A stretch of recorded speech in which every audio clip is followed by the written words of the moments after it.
తెలంగాణ విద్యాశాఖ, తెలంగాణ రాష్ట్ర విద్యా పరిశోధన శిక్షణ సంస్థ మరియు టీశాట్ సంయుక్తంగా నిర్వహిస్తున్నటువంటి టాయ్ బేస్డ్ పెడగాజీ కార్యక్రమాన్ని వీక్షిస్తున్న ఉపాధ్యాయ మిత్రులందరికీ నమస్కారం మరియు హృదయపూర్వక స్వాగతం. ఈరోజు మనం చాలా ముఖ్యమైన అంశం చర్చించుకోబోతున్నాం. Toy based pedagogy. Toy based pedagogy అంటే ఆటల ద్వారా, బొమ్మల ద్వారా నేర్చుకునే విధానం. పిల్లల ప్రపంచం ఆటలతోనే మొదలవుతుంది. వారు చూస్తూ, ఆడుతూ, అనుభవిస్తూ నేర్చుకుంటూ ఉంటారు. ఇలాంటి సహజ అభ్యాస ప్రక్రియను తరగతి గదిలో ఎలా ఉపయోగించాలి, అదే ఈ కార్యక్రమం యొక్క ముఖ్య ఉద్దేశం. పాఠ్యపుస్తకాల పరిమితిని దాటి అనుభవాత్మక అభ్యాసన వైపు విద్యను తీసుకెళ్లడం ఇప్పుడు అత్యంత అవసరం. ముఖ్యంగా FLN foundational literacy and numeracy లక్ష్యాలను సాధించడానికి, పిల్లల్లో ఆసక్తి, సృజనాత్మకత, ఆత్మవిశ్వాసం పెంపొందించడానికి టాయ్ బేస్డ్ పెడగాజీ ఒక శక్తివంతమైన సాధనం. స్థానిక బొమ్మలు, సంప్రదాయ ఆటలు, పప్పెట్రీ, సంగీత బొమ్మలు వంటి అంశాలను పిల్లల భాష, గణిత, సామాజిక మరియు భావోద్వేగ వికాసానికి ఎలా తోడ్పడతాయో ఈ కార్యక్రమంలో తెలుసుకుంటాం. ఈ కార్యక్రమం ద్వారా ఉపాధ్యాయులు, తల్లిదండ్రులకు ఒక స్పష్టమైన అవగాహన కల్పించడం, ఆటల ఆధారిత బోధనను తరగతి గదిలో సమర్థవంతంగా అమలు చేయడానికి మార్గదర్శకం చేయడం మా యొక్క లక్ష్యం. మరీ ఆలస్యం చేయకుండా ఈ ఆసక్తికరమైన చర్చను ప్రారంభిద్దాం. ఈ కార్యక్రమంలో పాల్గొంటున్న విషయ నిపుణులు, దీనికి సంబంధించిన మాడ్యూల్ రూపకల్పనలో కూడా వీరు భాగస్వాములు. ఇప్పుడు వీరిని పరిచయం చేసుకుందాం. Myself J Srinivasulu, faculty ACRT. నా పక్కన ఉన్నవారు శ్రీమతి M బాల త్రిపుర సుందరి, SRP సభ్యులు.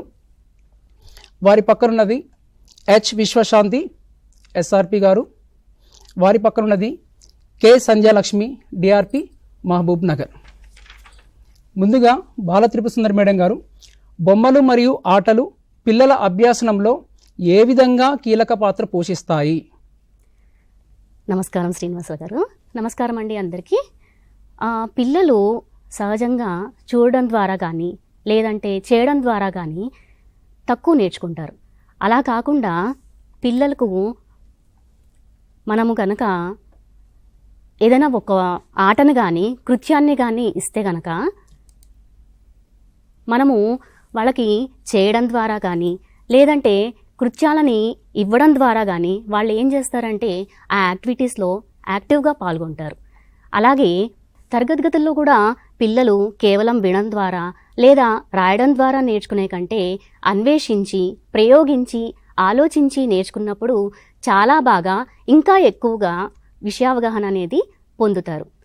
ఇంకో విషయం ఏంటంటే అండి, మన విద్యా వ్యవస్థ యొక్క ముఖ్య లక్ష్యం కూడా ప్రతి పిల్లవాడికి విద్యను సులభంగా అందుబాటులోకి తేవడమే కదా. అలాగే విద్యాభ్యాసన ప్రక్రియ కూడా ఆసక్తికరంగా, ఆనందదాయకంగా నిర్వహిస్తూ పిల్లలను క్రియాశీలక భాగస్వాములుగా ఉండేలా సాగించడమే. దీనికోసమని మనము బొమ్మల్ని, అలాగే ఆటల్ని ఉపయోగించుకోవచ్చు. ఎందుకంటే పిల్లలు సహజంగానే బొమ్మలతో, ఆటలతో చాలా అటాచ్మెంట్ అనేది ఉంటుందండి. మనం అందరం గమనిస్తూనే ఉంటామండి. పిల్లలు ఎట్లా అంటే ఒక బొమ్మని వాళ్ళ నిత్యకృత్యంలో వాళ్ళతో పాటు ప్రతి చోట తిప్పుకుంటూ ఉంటారు. అంటే వాళ్ళు నిద్రపోతున్నప్పుడు ఆ బొమ్మని వాళ్ళ పక్కన పెట్టుకుంటారు. అలాగే దానికి కథలు చెప్తారు, మాటలు మాట్లాడతారు, దాన్ని వాళ్ళ కుటుంబ సభ్యులుగా, ఫ్రెండ్స్ లాగా ట్రీట్ చేస్తూ ఉంటారు. అట్లాగే దానికి అన్నం పెడతారు, స్నానం చేయిస్తారు, దాన్ని అందంగా అలంకరిస్తారు, దాంతో సంభాషణ చేస్తూ ఉంటారు. సో వాళ్ళకి సహజంగానే ఆటలన్నా, బొమ్మలన్నా చాలా ఇష్టం. సో ఇలాంటి ఆటల్ని, బొమ్మల్ని మనం కనుక మన బోధనాభ్యాసన ప్రక్రియలో కనుక ఇంక్లూడ్ చేసుకుంటే వాళ్ళు ఆటోమేటిక్గా, వాళ్ళకి అది చాలా ఇష్టం కాబట్టి వాళ్ళకి తెలియకుండానే ఆ బోధనాభ్యాసన ప్రక్రియలో యాక్టివ్గా పార్టిసిపేట్ చేయడం జరుగుతుంది. అలాగే ఈ బోధనాభ్యాసన ప్రక్రియలో వాళ్ళకి తెలియకుండానే మనం కనుక విషయావగాహన నేర్పించగలిగితే పిల్లలు దాన్ని ఎక్కువసేపు గుర్తుపెట్టుకుంటారు, జీవితాంతం దాన్ని మర్చిపోకుండా ఉండగలిగే ఛాన్స్ అనేది ఉంటుంది. దీన్ని సాధించడానికి అత్యంత ప్రభావవంత మార్గాల్లో ఒకటి పిల్లల జిజ్ఞాసను ప్రేరేపించి ఆనందదాయకమైన అభ్యాస అనుభవాల ద్వారా వారి కుతూహలాన్ని ప్రోత్సహించి సంతోషభరితమైన అభ్యాస వాతావరణాన్ని సృష్టించడం. ఈ బొమ్మల్ని కనుక మనం ఇంక్లూడ్ చేసినట్లయితే పిల్లలు ఇవన్నీ కూడా వాళ్ళు ఎక్కువగా పార్టిసిపేట్ అవుతారు. అనుభవాత్మక అభ్యాసం అనేది జరుగుతుంది. ఇలాంటి అనుభవాత్మక అభ్యాసం అంటే ఎక్స్పీరియన్షియల్ లెర్నింగ్ కోసం బొమ్మల్ని అభ్యాస సాధనాలుగా ఉపయోగించే ఆలోచనకు చాలా లోతైన చరిత్ర ఉందండి. మన పూర్వీకులు గణితం కానివ్వండి, విజ్ఞానాన్ని కానివ్వండి, ఆటల రూపంలో అర్థవంతంగా బోధించడానికి ఎన్నో సంప్రదాయ బొమ్మలను ఉపయోగించేవారు. మన తెలంగాణ విషయానికి వస్తే తోలు బొమ్మలు, మట్టి బొమ్మలు, చెక్క బొమ్మలు వంటి సంప్రదాయ బొమ్మలు ఎన్నో సాంస్కృతిక కథలను, సామాజిక విలువలను అర్థవంతమైన విధానంలో తరతరాలుగా అందించబడుతున్నాయి కదండి. ఉదాహరణకు మన జడకోలాటం, కోలాటం, గవ్వపచ్చీసాట, తోలు బొమ్మలాట ఇలాంటి కళారూపాలు విద్యతో సహజంగా మిళితమైపోయి అభ్యాసాన్ని ఆనందదాయకంగా, ఆసక్తికరంగా, అర్థవంతంగా మారుస్తున్నాయి. సో బొమ్మల్ని తీసుకోవడము, బొమ్మల ద్వారా కృత్యాల్ని చేయించడం ద్వారా పిల్లలకు మనం కనుక బోధనాభ్యాసం ప్రక్రియ కనుక సాధించినట్లయితే వాళ్ళు ఆ విద్యను చాలా ఇష్టంగా, యాక్టివ్గా నేర్చుకుంటారండి. Thank you madam. బొమ్మలు మరియు ఆటలు పిల్లల అభ్యాసంలో చాలా కీలక పాత్ర పోషిస్తున్న విషయాన్ని మీరు చాలా వివరంగా వివరించినారు. మరొకసారి ధన్యవాదాలు మీకు. ఇప్పుడు విశ్వశాంతి మేడం గారు, what is a toy, what is a play శాస్త్రీయంగా ఎలా నిర్వచించాలి? ఉపాధ్యాయులు ఈ రెండింటికి మధ్య ఉన్నటువంటి తేడాను ఎలా అర్థం చేసుకోవాలి? తప్పకుండా అండి.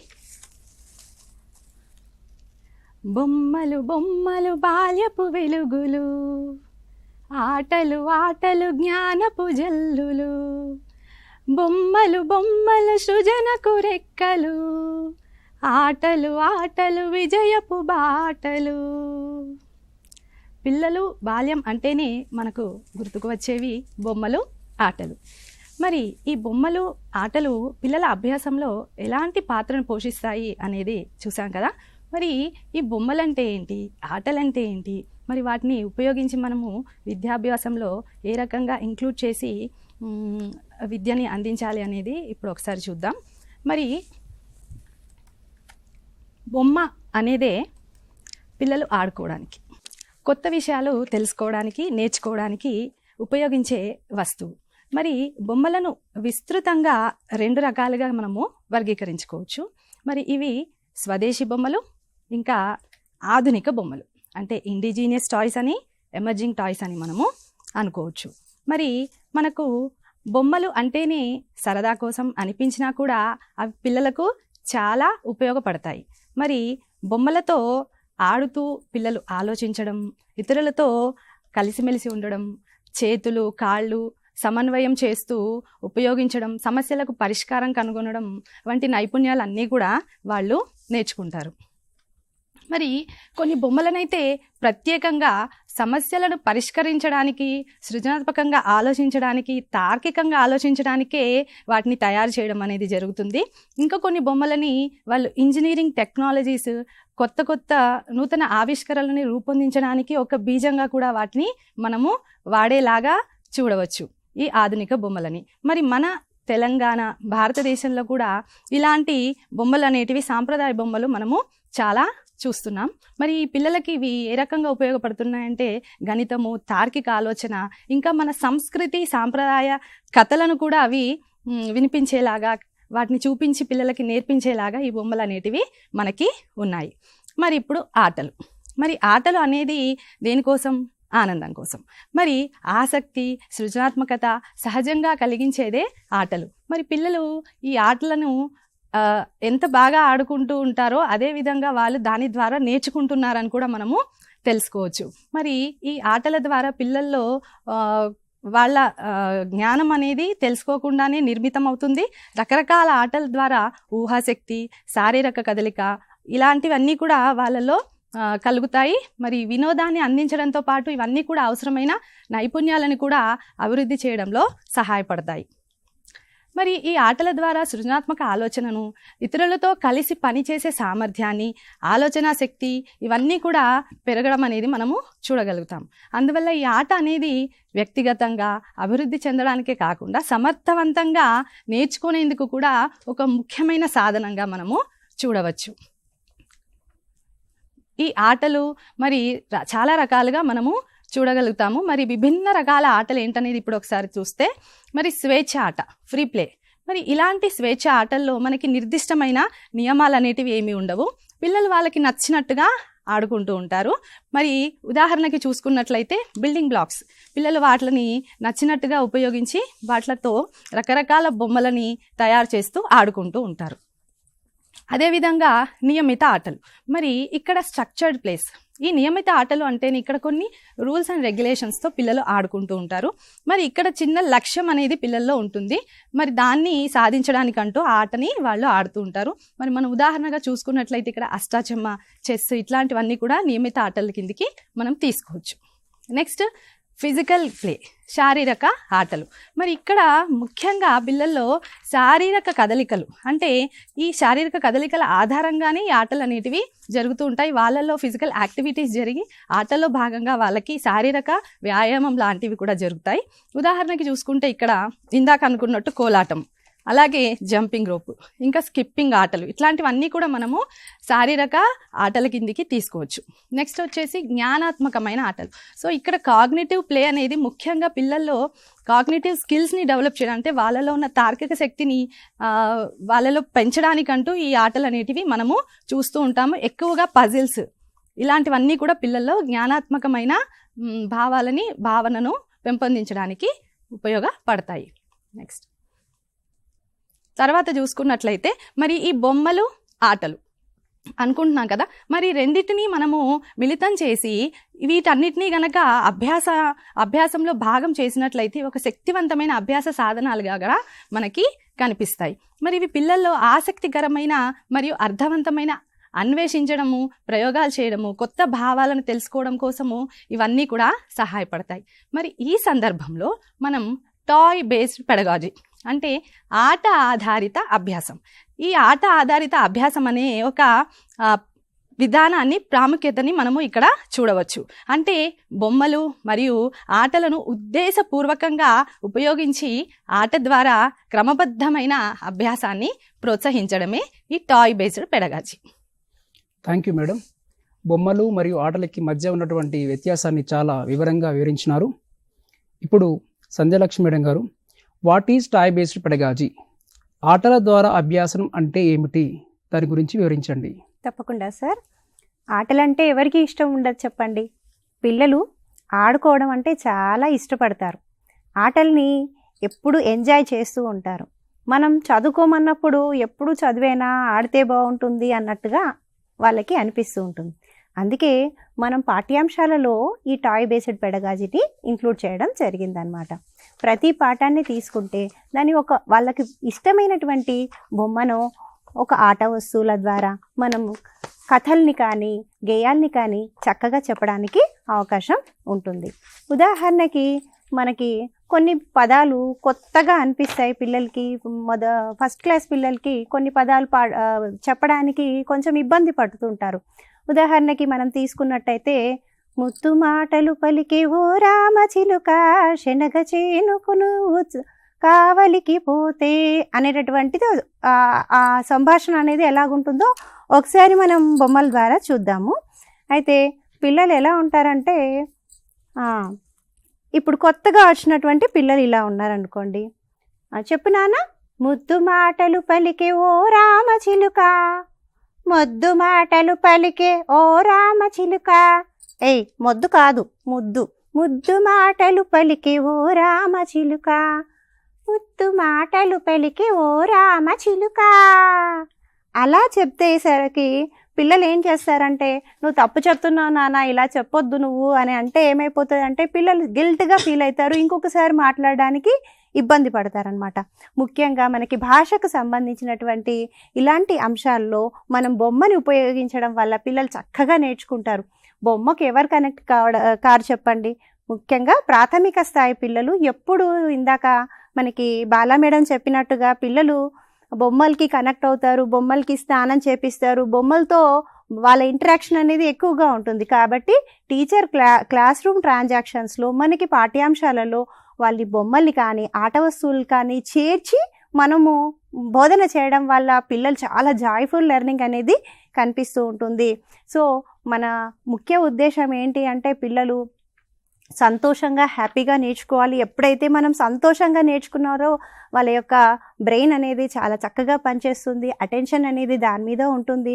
దీని ద్వారా ఏమవుతుందంటే ఆ పిల్లలు ఆ బొమ్మ ఏంటి ఎలా మాట్లాడుతుంది, అయ్యో బొమ్మ కరెక్ట్గా మాట్లాడుతుందే, అరే ఈ బొమ్మ ఇంత చక్కగా మాట్లాడుతుంది, నేను బొమ్మలా మాట్లాడలేకపోతున్నాను కదా, టీచర్ నాకు ఇవ్వండి నేను ప్రాక్టీస్ చేస్తాను అని ఏం చేశారంటే వాళ్ళు ఇంటికి వెళ్తారు, సొంతంగా బొమ్మను తయారు చేస్తారు, మళ్ళీ మళ్ళీ ప్రాక్టీస్ చేస్తారు. అంటే ఇక్కడ బట్టి పట్టే విధానానికి ఇది చాలా దూరంగా ఉంటుంది. బొమ్మలు అనేటటువంటి ఒక పవర్ఫుల్ టూల్స్ అన్నమాట. మనకి ఎడ్యుకేషన్ సిస్టంలో ముఖ్యంగా ప్రాథమిక స్థాయి పిల్లలకి బొమ్మల ద్వారా బోధన అనేది చక్కగా జాయ్ఫుల్ లెర్నింగ్ని ఎంకరేజ్ చేసేటటువంటి ప్రక్రియ. ఇది కేవలం భాషకు సంబంధించిన కాదు, భాషకు సంబంధించింది కాదు, మనకి మోరల్కి సంబంధించినటువంటి కథలకు సంబంధించినటువంటి విషయాలు, రోల్ ప్లేస్, తర్వాత పప్పెట్రీకి సంబంధించి గణితంలో కూడా మనము చక్కగా వినియోగించవచ్చు. ఉదాహరణకి గణితంలో మనకి ఆకారాలను పరిచయం చేసినప్పుడు చక్కగా చూడండి చూడండి నేను ఎలా ఉన్నాను, చపాతీలాగా ఉన్నారు టీచర్ అని పిల్లలు ఏం చేస్తారనంటే కనెక్ట్ చేసుకుంటారు. అంటే వస్తువుని ఇంకొక వస్తువులకి కనెక్ట్ చేసుకునేటట్టు ఈ రకంగా పిల్లలు అందరూ కూడా ఇంటరాక్షన్ అయ్యేటటువంటి అవకాశం ఉంటుంది. ఇంకొకటి వాళ్ళు తయారు చేసినటువంటి వస్తువులు కానీ, ఆట వస్తువులు కానీ, బొమ్మలు కానీ మిగతా పిల్లలతోటి నేను ఇలా చేశాను చూడు అనేసి వాళ్ళు ప్రాక్టీస్ చేయడం జరుగుతూ ఉందన్నమాట. జనరల్గా మనం ఏంటంటే ఇది ఇంటికి వెళ్ళి మళ్ళీ చదువుకురా ప్రాక్టీస్ చేసుకురా అంటే పిల్లలు చెయ్యరండి. అదే మనము ఒక బొమ్మను ఒక ఆట వస్తువు ద్వారా చేసినట్టయితే వాళ్ళ ఇంటికి వెళ్ళి వాళ్ళ పేరెంట్స్ ముందర కూడా ఏం చేస్తారంటే మళ్ళీ మళ్ళీ ప్రాక్టీస్ చేస్తారు. పేరెంట్స్ కూడా చాలా ఎంకరేజ్ చేస్తారు. ఉదాహరణకి ఏదైనా ఇన్స్ట్రుమెంట్ని మనం ప్లే చేసినప్పుడు కూడా పిల్లలు ఏం చేస్తారంటే తల్లిదండ్రులు ఇంకా ఈ రకంగా చేస్తే బాగుంటుంది అనేటటువంటి ఎంకరేజ్మెంట్ తోటి జరుగుతుంది.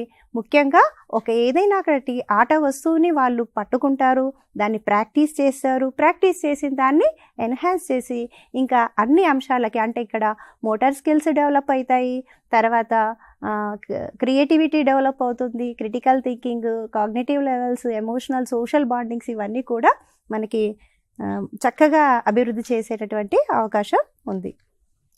Thank you madam. ఆటల ద్వారా అభ్యాసనాన్ని చాలా వివరంగా చాలా చక్కగా పాటలతోటి బొమ్మలతోటి వివరించారు. Thank you madam. దీనికి సంబంధించి మనం టాయ్ బేస్డ్ పెడగాజీ మాడ్యూల్ కూడా ఎస్సీఆర్టీ తరపు నుంచి ప్రిపేర్ చేయడం జరిగింది.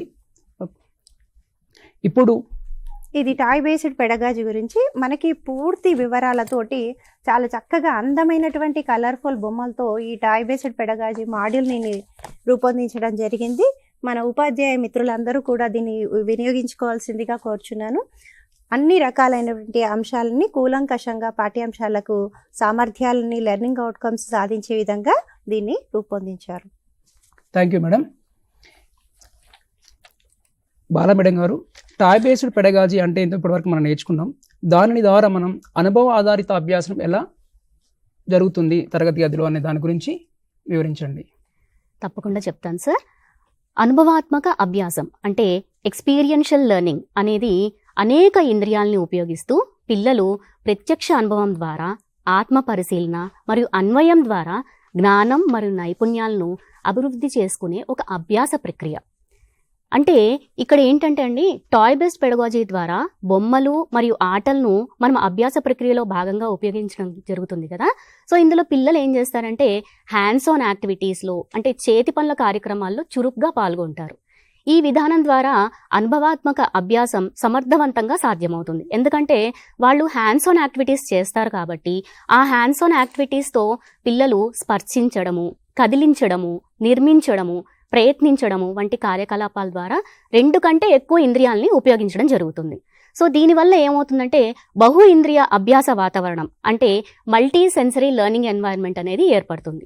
ఈ మల్టీ సెన్సరీ లెర్నింగ్ ఎన్వైర్న్మెంట్ ఏర్పడినప్పుడు పిల్లలు విషయాల్ని చాలా బాగా అర్థం చేసుకోవడం మరియు గుర్తుపెట్టుకోవడం, అలాగే ఆ గుర్తుపెట్టుకుంది వేరే వాటిల్లో అన్వయించుకోవడం అనేది చాలా బాగా మెరుగుపడుతుంది. ఇంకా ఈ విధానం ద్వారా పిల్లలు భావనలను అర్థం చేసుకుంటారు, వాటిని అన్వేషించి ప్రయోగాలు చేసి తమ అనుభవాలను వాస్తవ జీవిత భావనలతో అనుసంధానం చేస్తారు. ఇప్పుడు అసలు ఎలా జరుగుతుందండి ఎక్స్పీరియన్షియల్ లెర్నింగ్ అనేది ఎలా జరుగుతుందో ఒకసారి చూద్దాము. మనము పిల్లలకి ఏదైనా ఒక యాక్టివిటీ ఇచ్చామనుకోండి, ఆ యాక్టివిటీలో భాగంగా మనం వాళ్ళకి బొమ్మలను కానివ్వండి, ఆటలను కానివ్వండి, లేదా ప్రాజెక్ట్ వర్క్ కానీ ఇస్తాం, అవునా? సో ఈ ప్రాజెక్ట్ వర్క్ కానీ, బొమ్మలు కానీ, ఆటలు కానీ ఆడేటప్పుడు మొదట పిల్లలు దాని గురించి కూలంకుషంగా అబ్జర్వ్ చేస్తారు. అది ఎలా జరుగుతుంది, ఎలా సాధ్యమవుతుంది, దాన్ని నేను ఎలా చేస్తే ఆ యాక్టివిటీ సక్సెస్ఫుల్ అవుతుంది అనేది ఆలోచిస్తారు. సో ఈ ఆలోచనలో భాగంగానే వాళ్ళ మెదడులో క్రిటికల్ థింకింగ్ అనేది డెవలప్ అవుతుంది. ఆ క్రిటికల్ థింకింగ్ చేస్తున్నప్పుడే అక్కడ ఉన్న యాక్టివిటీని, ఒకవేళ వాళ్ళకి ఏమన్నా ప్రాబ్లమ్స్ వచ్చాయనుకోండి, ఆ ప్రాబ్లమ్స్ని ఎలా సాల్వ్ చేయాలి అని కూడా ఆలోచిస్తారు. అంటే అక్కడ ప్రాబ్లమ్ సాల్వింగ్ టెక్నిక్స్ కూడా వాళ్ళు నేర్చుకుంటారు అన్నమాట. సో అక్కడ ప్రాబ్లమ్స్ ఏమైనా వస్తే దాన్ని అధిగమించి అక్కడ యాక్టివిటీని సక్సెస్ఫుల్గా ఎలా చేయాలి అని రిఫ్లెక్షన్స్లో యాక్టివిటీని బాగా చేయడానికి చూపిస్తారు. అలాగే వాళ్ళకి తెలియకుండానే ఈ యాక్టివిటీ చేసేటప్పుడు అంతర్గతంగా మనకి ఏముంటుందండి, అక్కడ అభ్యాస ప్రక్రియ ఉంటుంది. సో ఆ అభ్యాస ప్రక్రియలో మనం ఏదైతే కాన్సెప్ట్స్ నేర్పించాలనుకుంటున్నామో ఆటోమేటిక్గా వాళ్ళ కాన్సెప్ట్స్ని నేర్చేసుకుంటూ ఉంటారు. ఈ ప్రాసెస్లో వాళ్ళకి ఏమైనా తెలియని విషయం ఉంటే పక్క పిల్లలతో అడిగి తెలుసుకుంటారు, లేదా వీళ్ళు తన జట్టు పిల్లలు ఎవరికైనా తెలియకపోతే వాళ్ళకి నేర్పించడము, అంటే ఇక్కడ పీర్ లెర్నింగ్ అనేది కూడా డెవలప్ అవుతుంది. అలాగే ఈ డెవలప్ అయిన పీర్ లెర్నింగ్ కాన్సెప్ట్స్ని, అలాగే ఈ కాన్సెప్ట్స్ ఏవైతే డెవలప్ అయ్యాయో వాటిని వాళ్ళు వేరే విషయాల్లో ఎక్కడైనా ఇంబైబ్ చేసుకోవడానికి కూడా ఛాన్సెస్ ఉంటాయి, అంటే కనెక్షన్స్ కూడా ఏర్పడతాయి. అలాగే ఇక క్రియేటివిటీ, ఇది ఒక activity, for example building block అనే యాక్టివిటీ ఉంది, దాన్ని ఇలా కాకుండా ఇంకో రకంగా ఎలా అయినా చేయొచ్చా అనే క్రియేటివిటీ, కొత్తగా ఆలోచించడము, ఇవన్నీ కూడా డెవలప్ అవుతాయి. దాని తర్వాత ఈ యాక్టివిటీని వేరే రకంగా చేస్తే ఎలా ఉంటుంది అనే ఎక్స్టెన్సివ్ లెర్నింగ్ కూడా జరుగుతుంది. ఇవన్నీ కూడా కంటిన్యూస్గా ఒక సైకిల్లో జరుగుతూ ఉంటాయండి. అంటే ఒక ప్రాజెక్ట్ వర్క్ కానీ, ఒక యాక్టివిటీ కానీ చేస్తున్నప్పుడు ఫస్ట్ పిల్లలు దాన్ని అబ్జర్వ్ చేస్తారు, దాని లోతు ఎంత ఉంది, దాన్ని ఎట్లా సాధించాలి అని critical thinking, problem solving skills అనేవి డెవలప్ అవుతాయి. తర్వాత దాన్ని వాళ్ళు ఇంబైబ్ చేసుకుంటారు, దాన్ని యాక్టివిటీని సక్సెస్ఫుల్గా ఎలా చేయాలి అనేది నేర్చుకుంటారు. అంతర్గతంగా దానిలో ఉన్న కాన్సెప్ట్స్ని వాళ్ళకి తెలియకుండానే నేర్చేసుకుంటూ ఉంటారు. తర్వాత మెంటరింగ్ జరుగుతుంది, తర్వాత పక్క పిల్లలతో వాటిని పంచుకోవడం జరుగుతుంది, దాన్ని రియల్ లైఫ్ సిచ్యువేషన్స్కి అన్వయించుకోవడం జరుగుతుంది, లేదా అదర్ కాన్సెప్ట్స్లో, అదర్ సబ్జెక్ట్స్లో దాన్ని అన్వయించుకోవడం జరుగుతుంది. అలాగే క్రియేటివ్గా ఆలోచించడం అనేది జరుగుతుంది, కొత్త విషయాల్ని నేర్చుకుంటారు. సో ఇవన్నీ కూడా ఆటోమేటిక్గా ఒక సైకిల్లో ఒక యాక్టివిటీ ఇచ్చినప్పుడు, ఒక బొమ్మతో కూడిన యాక్టివిటీ ఇచ్చినప్పుడు, లేదా ఒక గేమ్ని ఇచ్చినప్పుడు, ఒక ప్రాజెక్ట్ వర్క్ ఇచ్చినప్పుడు పిల్లలు నేర్చుకుంటూ ఉంటారు. సో ఇవన్నీ కూడా మనకు ఎక్స్పీరియన్షియల్ లెర్నింగ్లో భాగాలన్నమాట. ఎందుకంటే ఈ ఎక్స్పీరియన్షియల్ లెర్నింగ్ జరుగుతున్నప్పుడు ఇవన్నీ జరిగాయి కాబట్టి వీటిలో రకరకాల స్కిల్స్ అనేవి డెవలప్ అవుతాయి. ఇందాక మనం చూసాం కదండి, ఏమేమి స్కిల్స్ డెవలప్ అవుతాయి, కాగ్నిటివ్ స్కిల్స్ డెవలప్ అవుతాయి, అంటే జ్ఞాన నైపుణ్యాలు. ఎందుకంటే పిల్లలు రకరకాల ఆటలు ఆడతారు కాబట్టి ఆటల ద్వారా సంఖ్యలు, ఆకారాలు, నమూనాలు అర్థం చేసుకోవడము, సమస్య పరిష్కారం చేయడము, ఇవన్నీ కూడా వాళ్ళకి నేర్చుకుంటారు. అలాగే సామాజిక నైపుణ్యాలు, ఎందుకంటే ఇందాక నేను చెప్పినట్టుగా వాళ్ళు ఒకరితో ఒకళ్ళు పంచుకుంటారు, పీర్ లెర్నింగ్ జరుగుతుంది. సో పంచుకోవడము, బృందంగా పనిచేయడము, టీం వర్క్ చేయడము, ఒకరితో ఒకళ్ళు మాట్లాడుకుంటారు కాబట్టి సంభాషణ నైపుణ్యాలు పెరుగుతాయి. అలాగే ఒక యాక్టివిటీని సంపూర్ణం చేయడానికి ఒక పద్ధతిలో చేయాలి, ఒక క్రమశిక్షణలో చేయాలి. సో ఆ క్రమశిక్షణ అనేది వాళ్ళు నేర్చుకోవడం అనేది జరుగుతుంది. అలాగే మోటార్ స్కిల్స్, ఎందుకంటే వాళ్ళు హ్యాండ్స్ ఆన్ యాక్టివిటీస్ చేస్తారు. సో వాళ్ళకి fine motor skills, gross motor skills అనేవి డెవలప్ అవుతాయి. Fine motor skills, gross motor skills develop అవుతున్నప్పుడు ఐ హ్యాండ్ కోఆర్డినేషన్, చేతి కంటి సమన్వయం అనేది జరుగుతుంది. అలాగే వాళ్ళు యాక్టివ్గా పార్టిసిపేట్ అవుతారు, ఎందుకంటే వాళ్ళకి ఇష్టమైన బొమ్మలు, వాళ్ళకి ఇష్టమైన ఆటలు కదండి ఇక్కడ అన్నీ ఉండేది, కాబట్టి యాక్టివ్ పార్టిసిపేషన్ అనేది జరుగుతుంది. ఇంకా క్రియేటివిటీ, క్యూరియాసిటీ అనేది డెవలప్ అవుతుంది, ఎందుకంటే వాళ్ళకి తెలిసిన ఆటలు కాకుండా వాళ్ళు కొత్త విషయాలు చాలా నేర్చుకుంటారు వాళ్ళ ఫ్రెండ్స్తో కానివ్వండి, లేకపోతే ఆ యాక్టివిటీని ఇంకా డెవలప్ చేసే విధానంలో వాళ్ళు చురుగ్గా, ఏకాగ్రతగా మరియు ఉత్సాహంగా ఎక్కువసేపు ఆసక్తితో పాల్గొంటారు, ఆ భావనలు అన్వేషిస్తారు, సృజనాత్మకతను కూడా, క్రియేటివిటీని కూడా చూపించడం అనేది జరుగుతుంది. ఇంకా కల్చరల్ అవేర్నెస్, అంటే సాంస్కృతిక అవగాహన కూడా జరుగుతుంది. ఈ ఆటల్లో మనం గనక స్థానిక ఆటలను ఇంక్లూడ్ చేసామనుకోండి, ఆ స్థానిక ఆటలను ఆడేటప్పుడు పిల్లలు ఆ ఆటలు వచ్చే పద్ధతి, ఆటలను ఆడే విధానము, సంప్రదాయాలని, వీటినన్నిటిని పరిరక్షించడం అనేది కూడా డెవలప్ చేయొచ్చు. అలాగే నేను ఇందాక చెప్పాను కదండి, వాళ్ళకు వచ్చిన పరిజ్ఞానాన్ని వేరే సబ్జెక్ట్స్లో కూడా వాళ్ళు ఇంబైబ్ చేస్తారు, న్యూ సిచ్యువేషన్స్లో దాన్ని ఇంప్లై చేయడానికి ట్రై చేస్తారు. సో ఆటల ద్వారా భాష, విజ్ఞానం, పర్యావరణ అభ్యాసం అనేది కూడా బలోపేతం చేయొచ్చు. అలాగే ఈ ఆటల్లో పేరెంటల్, కమ్యూనిటీ ఇన్వాల్వ్మెంట్ అనేది ఎక్కువ జరుగుతుంది, వాళ్ళ భాగస్వామ్యం ఉంటుంది కాబట్టి వాళ్ళ అభ్యాస అనుభవాల్ని ఇంకా ఎక్కువ సమృద్ధి చేయడం అనేది కూడా జరుగుతుంది. సో ఆటల ద్వారా అభ్యాసం అనేది ఇన్ని రకాలుగా వాళ్ళకు డెవలప్మెంటల్ స్కిల్స్ అనేవి డెవలప్ అవుతాయి sir. Thank you madam. Toy based pedagogy ద్వారా అనుభవ ఆధారిత అభ్యాసనం జరిగే విధానం గురించి చాలా చక్కగా వివరించడం జరిగింది. ఇప్పుడు శాంతి మేడం, నిజతర తరగతి గది బోధనలో టాయ్ బేస్డ్ పెడగాజీ యొక్క ప్రభావం ఏ విధంగా ఉంటుంది? మీరు రియల్గా డైలీ క్లాస్ రూమ్ టీచింగ్లో దీన్ని వాడుతున్నారు కదా, దీని యొక్క ప్రభావం ఏ విధంగా ఉంటుందనే దాని గురించి వివరించండి. తప్పకుండా సార్. మరి ఈ టాయ్ బేస్డ్ పెడగాజీ యొక్క భావనని, మరి ఈ అనుభవ ఆధారిత అభ్యాసాన్ని గురించి మనం తెలుసుకున్నాం కదా. మరి ఇప్పుడు ఇది తరగతి గది బోధనాభ్యాస ప్రక్రియలో భాగంగా చేయడం వల్ల దాని ప్రభావం ఏ రకంగా ఉంటుంది అనేది చూద్దాము. మరి ఈ బొమ్మలని, ఆటలని, అభ్యాసాన్ని ఆనందదాయకంగా గనక మనం మార్చినట్లయితే పిల్లలు చాలా ఆనందంగా కూడా నేర్చుకుంటారని అనుకున్నాం కదా. మరి వీటిని పాఠాలుగా, అంటే బొమ్మలని, ఆటలని, పాటలని, వాటిని అన్నిటినీ కలిపి మనము పాఠాలుగా గనక మార్చి పిల్లలకి చెప్పినట్లయితే వాళ్ళు నిజంగా ఆసక్తికరంగా నేర్చుకోవడం అనేది జరుగుతుంది. మరి వాళ్ళు తెలియని విషయాలను కూడా తెలుసుకోవాలని అనే ఒక కుతూహలము, ఒక వాళ్ళల్లో తెలియని విషయం తెలుసుకునే కుతూహలాన్ని వాళ్ళు పెంపొందించుకోవడం అనేది జరుగుతుంది. మరి ఇక్కడ ఏకాగ్రత అనేది కూడా వాళ్ళలో పెరిగే ఛాన్స్ అనేది మనము చూడొచ్చు. చాలా ఉత్సాహంగా పిల్లలు ఇందులో పాల్గొంటారు. మరి ఇక్కడ చూసినట్లయితే ఇంకొక విషయం, చేసి నేర్చుకోవడం. ఇక్కడ పిల్లలు చేసి నేర్చుకోవడం అనే విధానాన్ని ఇక్కడ అలవాటు చేసుకుంటారు. ఈ విధానం ద్వారా వాళ్ళు స్పర్శించడం, ఇప్పుడు ఏదన్నా ఒక బొమ్మనో ఏదన్నా ఇచ్చామనుకోండి, పిల్లలు దాన్ని పట్టుకుంటారు, దాని గురించి తెలుసుకోవాలనుకుంటారు, దాన్ని కదిలిస్తారు. దాని తర్వాత దానిలో ఉండే వాటిని నిర్మించడం, ఉదాహరణకి బిల్డింగ్ బ్లాక్స్ అనుకున్నాం. సో ఒక రకంగా కాకపోతే ఇంకొక రకంగా దాన్ని నిర్మించవచ్చు అని పిల్లలు దాని గురించి అన్వేషణ అనేది మొదలు పెడతారు.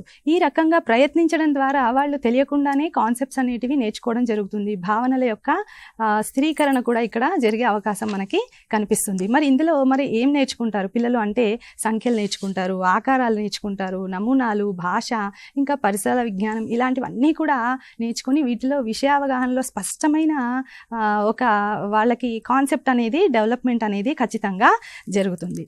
మరి ఇందులో బొమ్మలు, ఆటలు, వీటిల్లో ప్రాథమికంగా మనము పిల్లలు నేర్చుకుంటున్నారు అనే నైపుణ్యాలు ఏవి ఉన్నాయి అంటే ఇక్కడ సూక్ష్మ కదలికలు, ఇందాక మేడం చెప్పినట్టు సూక్ష్మ కదలిక నైపుణ్యాలు, చేతి కంటి సమన్వయం అంటే ఐ హ్యాండ్ కోఆర్డినేషన్ అనేది తెలుసుకుంటారు. అదేవిధంగా fine motor skills, gross motor skills, ఇవన్నీ కూడా డెవలప్మెంట్ అనేది ఖచ్చితంగా జరుగుతుంది. మరి ఇందులో పిల్లలు ఫౌండేషనల్ లిటరసీ అండ్ న్యూమరసీ అంటే FLN యొక్క భావన, ప్రాథమిక భావన అని అనుకుంటున్నాం కదా, ఇవన్నీ కూడా ఈ నైపుణ్యాలని ఈ టాయ్ బేస్డ్ పెడగాజీ అనేది ఖచ్చితంగా బలోపేతం అనేది చేస్తుంది. మరి ఇక్కడ ఈ బొమ్మలు, ఆటలు, మరి వీటిల్లో ఇంకా ఆలోచన శక్తి అనేది కూడా ఇమిడి ఉంది కాబట్టి ఈ సమస్య పరిష్కార నైపుణ్యాలు, ఆలోచన శక్తి, ఇవన్నీ కూడా వాళ్ళలో పెంపొందుతాయి. మరి పరిశీలన, తార్కిక ఆలోచన, నిర్ణయాలు తీసుకోవడము, ఇంకా సృజనాత్మకతను కూడా ఇవి అభివృద్ధి చేస్తాయి. మరి ఇంకా సామాజిక భావోద్వేగ అభ్యాసం, మరి కాగ్నిటివ్ స్కిల్స్ అనుకున్నాం, effective motor skills, psychomotor skills ఇప్పుడు ఇఫెక్టివ్. సో ఇక్కడ సామాజిక భావోద్వేగ అభ్యాసాన్ని కూడా ఇవి మెరుగుపరుస్తాయి. మరి ఇక్కడ సమూహ ఆటలు అంటే పిల్లలు కలిసి ఆడుకోవడం ద్వారా, పంచుకోవడం ద్వారా, ఇక్కడ బృందాలుగా పనిచేయడం ద్వారా ఇక్కడ వాళ్ళకి సంభాషణ నైపుణ్యాలు, క్రమశిక్షణ, ఇంకా గెలుపు ఓటములను సమర్థవంతంగా తీసుకోవడం, అంటే పిల్లలు ఈ గెలవడాన్ని, ఓడిపోవడాన్ని, వీటన్నిటినీ కూడా వాళ్ళు తీసుకొని ఒక పరిపక్వతని ఖచ్చితంగా చిన్నప్పటి నుండి అలవాటు అనేది చేసుకోవడం జరుగుతుంది. మరి దీని ద్వారా ఏమవుతుంది, ఆరోగ్యకరమైన తరగతి గది వాతావరణం అనేది కూడా మనం ఇక్కడ చూడవచ్చు. ఇవన్నీ కూడా మనకు ఈ టాయ్ బేస్డ్ పెడగాజీ యొక్క ప్రభావం ద్వారా మనం వీటన్నిటిని కూడా పిల్లల్ని పాఠాలని చాలా ఆనందదాయకంగా చేయడం అనే విధానం ద్వారా సాధించవచ్చండి. Thank you madam. Toy based pedagogy యొక్క ప్రభావం తరగతి గదిలో ఏ విధంగా ఉంటుంది అనేది విషయాల గురించి చాలా వివరంగా వివరించినారు. Thank you madam. ఇప్పుడు సంధ్య మేడం గారు, indigenous games, emerging toys, indigenous toys, emerging toys అంటే ఏమిటి, ప్రాథమిక స్థాయి విద్యలో పప్పెట్రీ ఉపయోగించడం వల్ల కలిగే ప్రయోజనాలు ఏమిటి అనేవి వాటి గురించి వివరించండి. సార్, ఇండిజినస్ టాయ్స్ అంటే దేశీయంగా తయారయ్యేటటువంటి ఆట వస్తువులు అన్నమాట. స్థానికంగా మనకు అందుబాటులో ఉండేటటువంటి వనరులను ఉపయోగించి మనం చేసేటటువంటి ఆట వస్తువులు. ఇవి సహజమైనటువంటి పదార్థాలతో తయారవుతాయి. తరతరాల నుంచి మనకి లభిస్తున్నటువంటి ఈ ఆట వస్తువుల ద్వారా మన పూర్వీకులు ఏ రకాలైనటువంటి ఆట వస్తువులు వాటి యొక్క ఉపయోగాలను దృష్టిలో పెట్టుకొని మనము వీటిని ముందుకు తీసుకెళ్లాల్సినటువంటి అవసరం ఉంది అన్నమాట.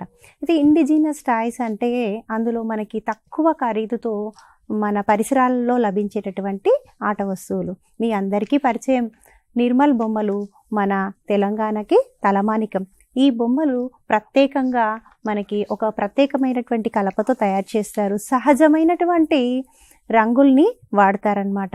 చిన్నపిల్లలు వాటిని ఉపయోగించడం వల్ల వారికి ఎలాంటి హాని కూడా ఉండదు, పర్యావరణానికి హాని చేయదు. తర్వాత ఇలాంటి బొమ్మల్ని పిల్లలు ఉపయోగించడం వల్ల, క్లాస్ రూమ్లో వాటిని వాడడం వల్ల వాడికి పరిసరాల మీద చక్కటి ప్రేమ, అవగాహన అనేది కలుగుతుంది. మన కల్చర్ని అర్థం చేసుకుంటారు, ప్రొటెక్ట్ చేసుకోవడానికి అవకాశం ఉంటుంది. ఇది మన దేశీయ ఆట వస్తువులు. ఇవే కాకుండా మనకి ఎమర్జింగ్ టాయ్స్ అనేవి కూడా అందుబాటులో ఉన్నాయి. ఈ ఎమర్జింగ్ టాయ్స్ అనేది మన టెక్నాలజీని ముందుకు తీసుకెళ్లేటటువంటి ఆటలు. మనం ఇక్కడ చిత్రంలో చూడొచ్చు. మనకి దేశీయ ఆటల్లో మనకి మట్టి బొమ్మలు, తర్వాత చిన్నప్పుడు అందరూ పిల్లలు చొప్పబెండులతోటి బండి చేసేవాళ్ళు, చెక్క బండి అనేది.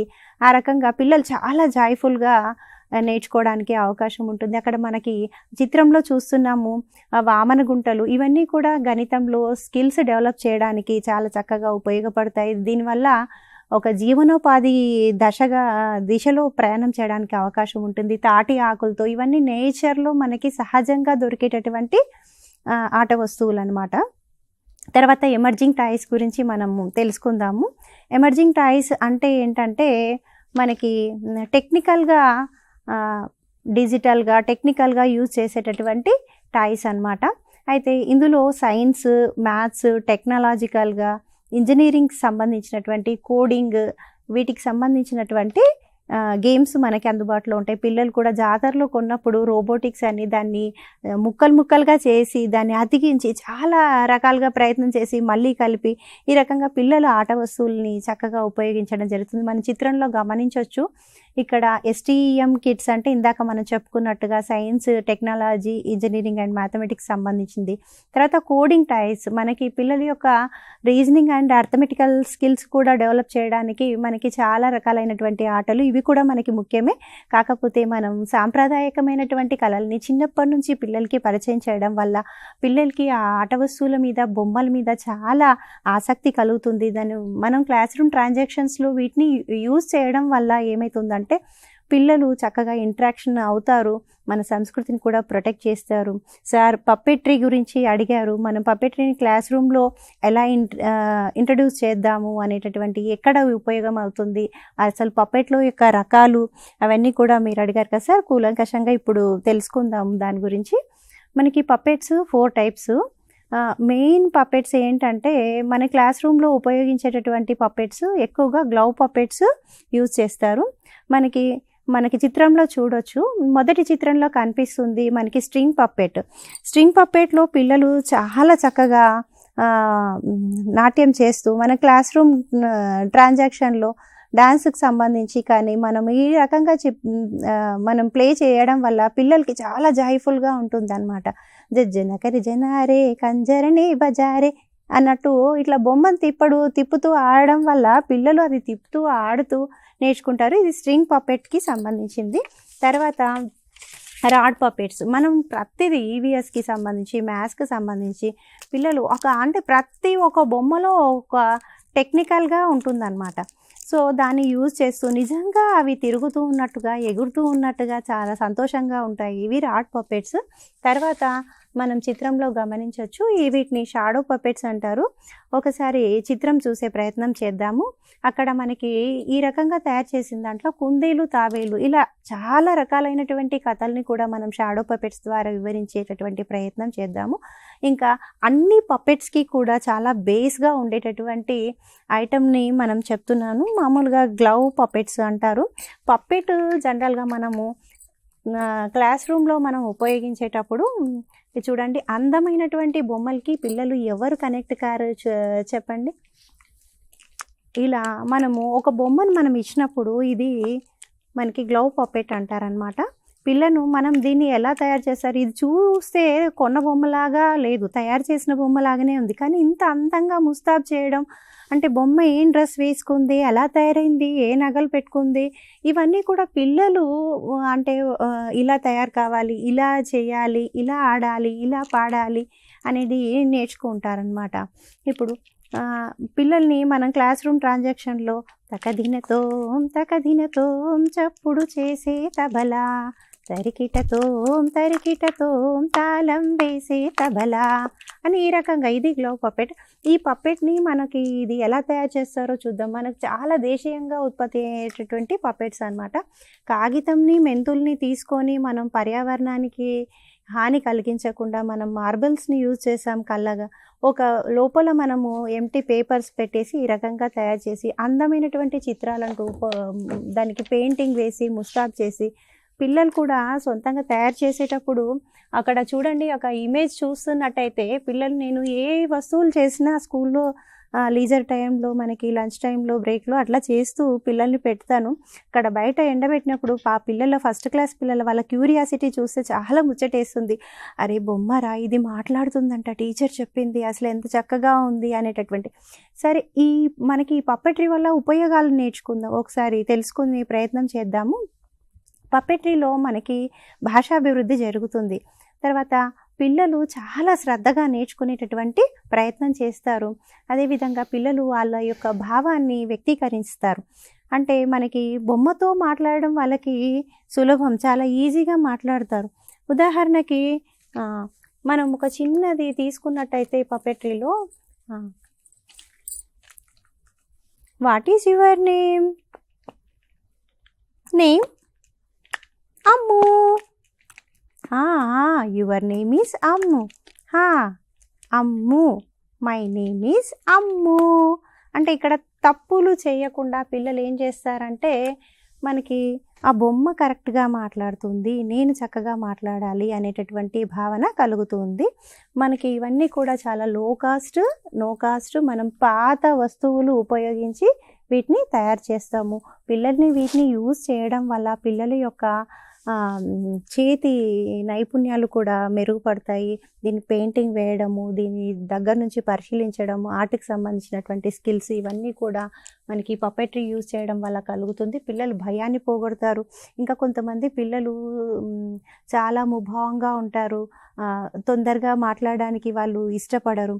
ఇట్లాంటివి పప్పెట్రీ యూజ్ చేయడం వల్ల పిల్లలు ఏం చేస్తారంటే గబగబా టీచర్ ఆ బొమ్మను ముట్టుకోవాలి, నేను మాట్లాడాలి, నేను వెనకాల నుంచి మాట్లాడతాను. ఉదాహరణకి మనం రాడ్ పప్పెట్ తీసుకున్నట్టయితే పిల్లలు అక్కడ కనిపించరు, వెనకాలనే మనకి మాట్లాడుతూ ఉంటారనమాట. ఇవే కాకుండా మనకి రకరకాలైనటువంటి పప్పెట్స్ కూడా ఉన్నాయి. గ్లవ్ పప్పెట్ అని యానిమల్స్ని మనం చేతిలో పెట్టుకొని కథల్ని ఈ రకంగా చెప్పేటటువంటి ప్రయత్నము చేయొచ్చు. ఇవి పప్పెట్స్కి సంబంధించినటువంటివి. ఇవే కాకుండా మనకి ఫింగర్ పప్పెట్స్ అని కూడా దొరుకుతాయి. ఫింగర్ పప్పెట్స్ కూడా పిల్లలు చాలా చక్కగా వినియోగిస్తారు. మనం మరొక స్లైడ్ చూసి ప్రయత్నం చేద్దాము. ఇక్కడ మనకి బోధనలో టాయ్ బేస్డ్ పెడగాజీ యొక్క ముఖ్య ఉద్దేశం ఏంటంటే మనకు కార్యాచరణ ఆధారిత అభ్యసనం చేయడం ద్వారా నేర్చుకోవడం అన్నమాట. అయితే సామాజిక మరియు భావోద్వేగ అభివృద్ధి జరుగుతుంది. పిల్లలు మానసికంగా సంసిద్ధులు అవుతారు. శాస్త్రీయంగా ఇది ఎలా పనిచేస్తుంది, తయారు చేస్తుంది అనేటటువంటి ఆట వస్తువుల ద్వారా, కథల ద్వారా ఇంకా వారి యొక్క మానసిక వికాసం అనేది అభివృద్ధి చెందుతుంది. పరస్పర చర్చల ద్వారా వాళ్ళ యొక్క ఆత్మవిశ్వాసం అనేది డెవలప్ చేయడానికి మనకి పప్పెట్రీ అనేది క్లాస్ రూమ్లో చాలా ఉపయోగకరంగా ఉంటుంది. వాళ్ళ యొక్క సృజనాత్మకతని కూడా మనం బయటికి తీయవచ్చు. ఇది పప్పెట్రీకి సంబంధించి ముఖ్యమైనటువంటి అంశాలు. Thank you madam. Indigenous and emerging toys అంటే ఏమిటి, ప్రాథమిక స్థాయిలో మీరు రోజు తరగతి గదిలో పప్పెట్రీ ఉపయోగించడం వల్ల పొందే ప్రయోజనాల గురించి చాలా వివరంగా వివరించారు. మీరు తయారు చేసిన పప్పెట్రీని ఉపయోగిస్తూ రోజు మీరు క్లాస్ రూమ్లో చెప్తున్నారు కాబట్టి మీరు వాటి గురించి కూడా చాలా చక్కగా వివరించడం జరిగింది. దాని యొక్క రిజల్ట్స్ కూడా నిజానికి పిల్లలు కూడా మనం మామూలుగా క్లాస్ చెప్పిన దానికంటే ఈ బొమ్మలు కానీ ఆటలతోటి ఉంటే పిల్లల యొక్క పార్టిసిపేషన్ ఎక్కువ ఉంటుందండి. పిల్లల యొక్క పార్టిసిపేషన్ ఎక్కువ ఉండి వాళ్ళకి తెలియకుండానే ఇన్వాల్వ్ అయిపోతారు. ఓకే, అలాంటి టాయ్స్ గురించి మీరు చాలా చక్కగా వివరించారు మేడం. Thank you madam. ఇప్పుడు బాల మేడం గారు, ఈ ఇండిజినియస్ ఎమర్జింగ్ టాయ్స్ ద్వారా విద్యార్థుల్లో జరిగే వికాసం గురించి వివరించండి. సార్, యాక్చువల్లీ ఇండిజీనియస్ గేమ్స్ అంటే ఏంటి, అలాగే ఎమర్జింగ్ గేమ్స్ అంటే ఏంటి, ముందర అవి తెలుసుకుందామండి. సో ఇండిజీనియస్ గేమ్స్ అంటే సాంప్రదాయ ఆటలు, అంటే ఒక ప్రాంతం లేదా సమాజానికి చెందిన సాంప్రదాయ ఆటలు అన్నమాట. ఇవి తరతరాలుగా కొనసాగుతూ వస్తున్న స్థానిక లేదా జానపద ఆటలు. ఇవి చాలా జనరేషన్స్ నుంచి, ఒక జనరేషన్ నుంచి ఇంకో జనరేషన్కి పాస్ ఆన్ అవుతూ ఉంటాయండి. మనం చూస్తూనే ఉంటాం కదా, మన పూర్వకాలం నుంచి, అంటే మన అమ్మమ్మ తాతయ్యలు, నానమ్మ తాతయ్యలు, ఆ కాలం నుంచి కూడా కొన్ని ఆటలు వస్తూ ఉంటాయి. సో అలాంటి ఆటల్లో ఉదాహరణకి గిల్లిదండ చూడండి, పాచికలాట, లంగూరి, కోలాటం. సో ఇలాంటి ఆటలన్నీ కూడా జనరేషన్స్ పాస్ ఆన్ అవుతూ వస్తూ ఉంటాయి. సో ఇలాంటి ఆటల్ని మనం ఇండిజీనియస్ గేమ్స్ అని అంటాం అనమాట. అంటే ఇవి సాంప్రదాయ ఆటలు. అలా కాకుండా ఎమర్జింగ్ గేమ్స్ అని ఉన్నాయండి. అంటే ఇవి కొత్తగా రూపుదిద్దుకుంటున్న ఆటలు. అంటే ఇప్పుడు ఆధునిక కాలంలో ఈ ఆటలు అనేవి ప్రాచుర్యం పొందుతున్నాయి. ఇవి ఎట్లా అంటే సాంకేతికత, ఆవిష్కరణల ప్రభావంతో అభివృద్ధి చెందుతున్న ఆటలు అనమాట. ఇప్పుడు పిల్లలు ఆడుతున్న ఆటలు కానివ్వండి, ఇవన్నీ కూడా ఎమర్జింగ్ గేమ్స్ కిందకు వస్తాయి. ఉదాహరణకి కంప్యూటర్ గేమ్స్ కానివ్వండి, మొబైల్ గేమ్స్ కానివ్వండి, స్టెమ్ కిట్స్, ఇందాక మేడం అన్నారు కదా, STEM kits, coding toys, magnetic blocks ఇలా తీసి పెట్టడం అనేది ఉంటాయి కదండి, అలాంటివి, ఇంటరాక్టివ్ లెర్నింగ్ ట్యాబ్లెట్స్, అలాగే మనం ఏదైతే ఇప్పుడు వాడుతున్నాం కదా ఆ ట్యాబ్స్ కానివ్వండి, వాటిలో రోబోటిక్ కిట్స్, ఇవన్నీ కూడా మనకి ఎమర్జింగ్ గేమ్స్లోకి, అంటే ఇవన్నీ కొత్తగా రూపుదిద్దుకుంటున్న ఆటలు అనమాట. మరి ఈ ఆటల ద్వారా మనము, అంటే ఇండిజినస్ గేమ్స్ కావచ్చు లేదా ఎమర్జింగ్ గేమ్స్ కావచ్చు, ఈ అన్ని ఆటలు, ఈ రెండు రకాల ఆటల్ని మనము బోధనాభ్యాసన ప్రక్రియలో ఉపయోగించడం వల్ల పిల్లలకు అభ్యాసం ఆనందదాయకంగా, అర్థవంతంగా మరియు ఒక మంచి అనుభవంగా మారుతుంది. అయితే ఇండిజినియస్ గేమ్స్లో రకాలు ఉన్నాయండి. అవి 4 రకాలు. అవి ఏంటంటే సాంగ్ బేస్డ్ గేమ్స్, అంటే పాటల ఆధారిత ఆటలు. నెక్స్ట్ వచ్చేది సోషల్ గేమ్స్, సామాజిక ఆటలు అంటారు వీటిని. ఆ తర్వాత ఫిజికల్ గేమ్స్ అని కూడా ఉన్నాయండి, అవి శారీరక ఆటలు. ఇంకో రకం ఆటలు బోర్డ్ గేమ్స్ లేదా కాగ్నిటివ్ గేమ్స్ అంటారు. బోర్డ్ ఆటలు జ్ఞానాత్మకమైన ఆటలు అన్నమాట. అయితే ఈ ఆటలు ఆడడం ద్వారా, ముఖ్యంగా ఇండిజినస్ గేమ్స్ ఆడడం వల్ల చాలా రకాల ఉపయోగాలు ఉన్నాయండి. ఒకసారి ఆ ఉపయోగాలు ఏంటో చూద్దాము. ఇండిజినస్ గేమ్స్ ఆడడం వల్ల మనకు కల్చరల్ ప్రిజర్వేషన్ అనేది జరుగుతుంది. ఇందాక నేను మీకు చెప్పాను కదండి, ఇవి ట్రెడిషన్స్గా ఒక జనరేషన్ నుంచి ఇంకో జనరేషన్కి పాస్ ఆన్ అవుతూ ఉంటాయి కాబట్టి వాళ్ళకి కల్చరల్ హెరిటేజ్ అనేది సజీవంగా ఉంటుంది. ఈ ఇండిజినస్ గేమ్స్లో స్టోరీస్ ఉంటాయి, పాటలు ఉంటాయి, అలాగే కొన్ని రూల్స్ ఉంటాయి, అవి ఫాలో అవ్వాలన్నమాట. సో ఆ గేమ్స్ని ఆడేటప్పుడు కొన్ని రూల్స్ కూడా ఉంటాయి. అలాగే ఇండిజినస్ గేమ్స్ వల్ల కమ్యూనిటీ బిల్డింగ్ అనేది జరుగుతుంది. ఎందుకంటే ఇండిజినస్ గేమ్స్ ఆడేటప్పుడు అందరూ కలిసి ఆడాలి, జట్టు ఆటలు ఉంటాయి ఎక్కువగా, అలాగే కొలాబరేటివ్గా ఆడాలి ఈ ఆటలు. సో దీనివల్ల ఏమవుతుందంటే పిల్లలకి ఒకరి మీద ఒకరికి బాండింగ్ అనేది ఏర్పడుతుంది. అలాగే ఇది మా ఆట అనే కల్చరల్ ప్రైడ్ అనేది పెరుగుతుంది, ఒక యూనిటీ అనేది ఏర్పడుతుంది. అలాగే ఈ ఆటల వల్ల ఎడ్యుకేషనల్ వాల్యూస్ కూడా ఇంప్రూవ్ అవుతాయి. ఎలా అంటే వీళ్ళకి ప్రాబ్లమ్ సాల్వింగ్ స్కిల్స్ అనేది డెవలప్ అవుతాయి. స్ట్రాటజిక్గా ఎలా మూవ్ ఆన్ అవ్వాలి, ఈ ఆటలో గెలవాలంటే ఎలా నేను మూవ్ అయితే ఈ ఆటను నేను గెలుస్తాను, పక్కన జట్టు వాళ్ళని ఎలా ఓడించాలి, అలాంటి ప్రాబ్లమ్ సాల్వింగ్ స్కిల్స్ అనేవి వాళ్ళకి డెవలప్ అవుతాయి. అలాగే వీటిలో కొన్ని మోరల్ లెసన్స్ కూడా ఉంటాయి. అలాగే ఒక ఆటని సాధించాలి అంటే డిసిప్లిన్ ఉండాలి. ఒక యాక్టివిటీని సాధించాలి, ఆటలో విజయం సాధించాలంటే డిసిప్లిన్ ఉండాలి. సో ఆ డిసిప్లిన్ అనేది వాళ్ళు నేర్చుకుంటారు, అలవడుతుంది.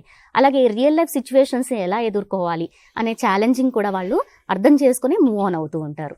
అలాగే ఇండిజినియస్ గేమ్స్లో ఎక్కువ మటుకు బయట ఆడే ఆటలు ఉంటాయండి, అంటే అవుట్డోర్ యాక్టివిటీస్ ఎక్కువ ఉంటాయి. సో దీనివల్ల ఏమవుతుంది, పిల్లలు ఆటోమేటిక్గా ఫిజికల్ డెవలప్మెంట్ అనేది జరుగుతుంది, శారీరకంగా అలాగే మానసికంగా కూడా వాళ్ళు చాలా వెల్ బీయింగ్ అనేది వాళ్ళకి డెవలప్ అవుతుంది. అలాగే ఎన్విరాన్మెంటల్ కనెక్షన్ అనేది బాగా డెవలప్ అవుతుంది. ఎందుకంటే ఇది నేచురల్గా కొన్ని ఐటమ్స్ దానిలో తీసుకుంటాం అనమాట. నేచర్లో దొరికే ఐటమ్స్ని ఎక్కువ వాడతాం ఇండిజినియస్ గేమ్స్లో. సో దానివల్ల ఏమవుతుందంటే ప్లేయర్స్కి ఆటోమేటిక్గా నేచర్తో కనెక్షన్ అనేది ఏర్పడుతుంది. అలాగే కల్చరల్ ఎక్స్చేంజ్ అనేది జరుగుతుంది. ఇవి ప్రాంతీయంగా కొన్ని ప్రాంతాల్లో ఆడే ఆటలు ఉంటాయి కాబట్టి ఆ ప్రాంతం వాళ్ళు వేరే ప్రాంతానికి వెళ్ళి అక్కడున్న ఆటల్ని నేర్చుకోవడము, లేదా ఇక్కడ కొత్తగా వచ్చే ఆటలు ఏమన్నా ఉన్నాయా, వీటిని నేను ఎలా నేర్చుకోవాలి. సో కల్చరల్ ఎక్స్చేంజ్ అనేది జరుగుతుంది. సో దీనివల్ల డైవర్సిటీ పెరుగుతుంది.